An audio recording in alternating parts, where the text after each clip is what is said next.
Hi everybody, Carrie Bigness here, going to show you how I make my face mask.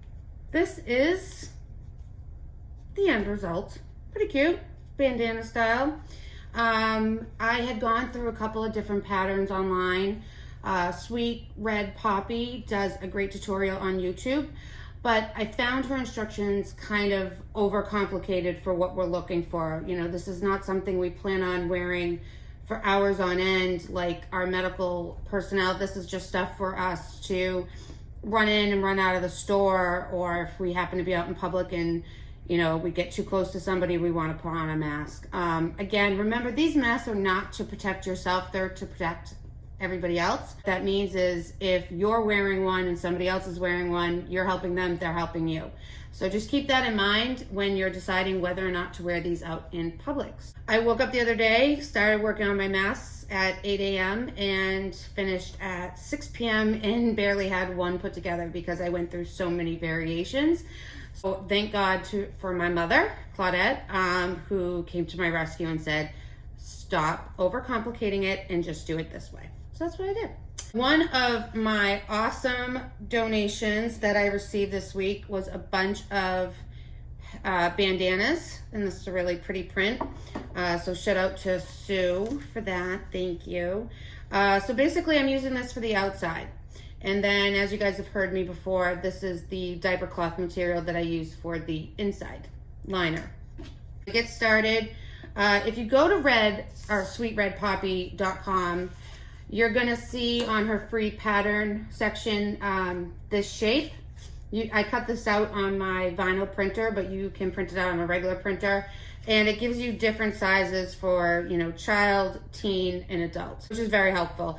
I kind of took that and made my own and found that coming in a little bit more gave a little bit more comfort around the eyes. And then also extending this end so that when you wrap the fabric around your hair tie, you have enough fabric and it doesn't make the mask come in too much. So I'm gonna go with this one, but you guys do what you feel works best for you.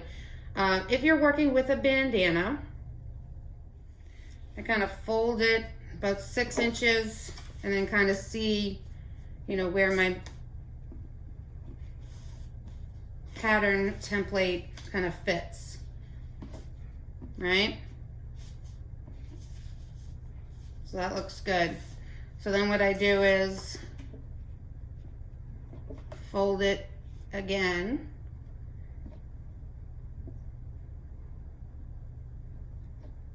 I knew I had a little extra space, so I want to see if I can get more out of it, which I can, just barely. But again, if these ends are a little short, that's fine. It's just the extra fabric. So if you're just trying to get as many done as you can with what you have, this is one way to make those adjustments, and you're not wasting fabric. So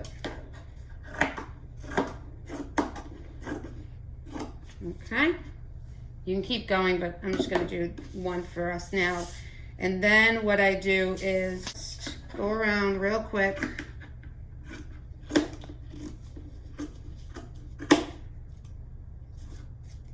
Now you're going to end up with a tri-fold with this particular example. So what you're going to do is, you want the ones that have the rounded edge connecting to stay. So I'm going to take this one off and put that aside and match it up with another one another time. Because the first thing you're going to sew on these is this rounded edge. Put that aside. Do it again for your liner fabric. Okay, doesn't have to be perfect, but you get the idea. Have your 2-layer liner and your 2-layer outer fabric. Make them inside out, and you're going to sew along this seam. No more, just from here to here. Same thing here, turn them inside out, sew from here to here. And once you're done that, we're gonna layer them. Now, some people spend a lot of time and they pin. I don't pin. Just go with it.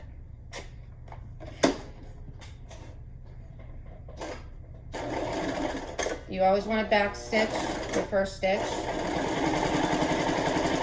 I just kind of hold it, press it, and pull it until it gives me a nice smooth circular look. See? Okay. And I'm going to do the same thing with this guy. So here's where it looks like it's a tricky situation, but it's not. So here's your outside fabric. What you want to do is turn that one right side out. Okay, so then you have this.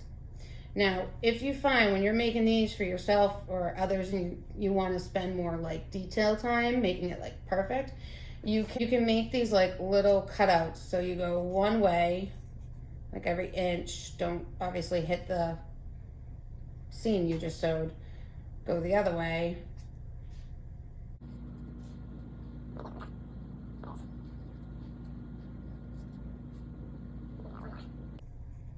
All right, so what that does is helps the fabric lie a little bit better on that rounded edge.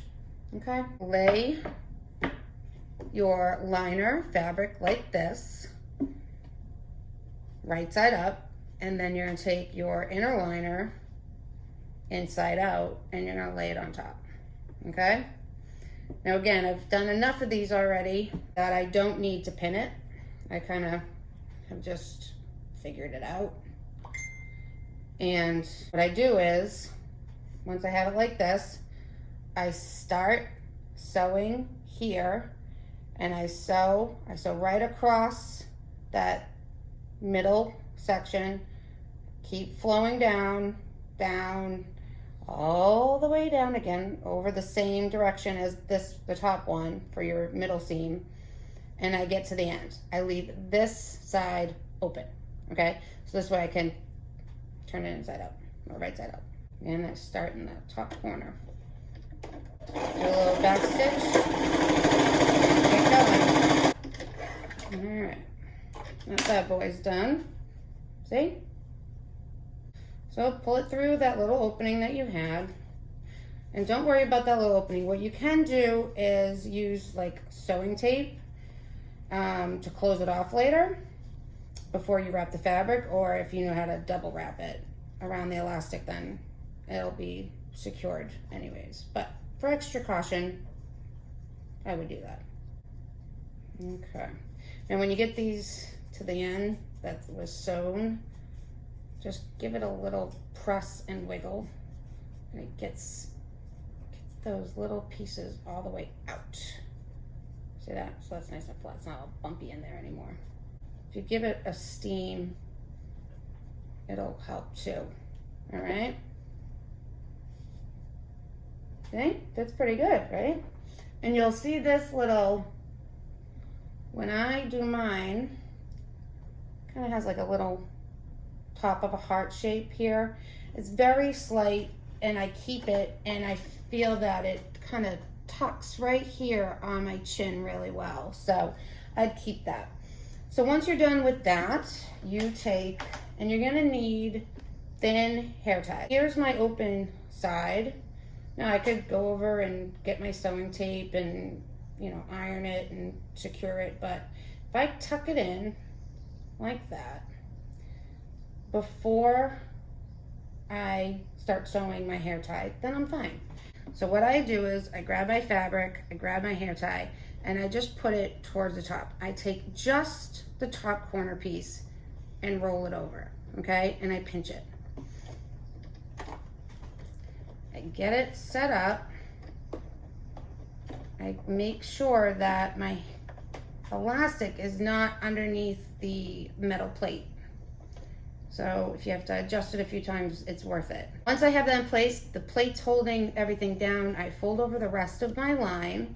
And again, you're gonna start to stitch slowly, back stitch, and then go again. Just feed it through, and when you get to the end, give it a back stitch, just to be on the safe side. And there's your seam, okay? So now we've got our sewn end. Again, we're just gonna slide our elastic band in, turn the fabric over, get it lined up, pull your elastic, pull your fabric, and okay, once you're done, place it over your face, give it a little snap, adjust it however you need to over the band, and you're good to go. Hope you enjoy. Stay safe.